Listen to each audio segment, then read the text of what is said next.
Dito kami sa yarda. Ginagawa na ipinagawa si boss sa amin. Yung tapaludo ng truck na natanggal kahapon. Ayun, so medyo konting linis-linis lang si tropa. So, ito yung mga truck namin. Truck po yan, hindi po yung kamuting bagong hukay. No?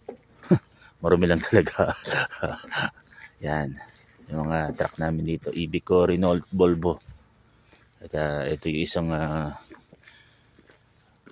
meron pa kaming bagong truck doon sa mismong yarda. Ito yung isa yan. Medyo bago-bago pa itong isa na to. Bago talaga, ganyan din. Ganyan din ang forma. Pero hindi ko alam kung kanino nila ibibigay yung mga bago na yan. Yan. So dito kami. Itong paligid na ito yung parkingan namin dito. Yan.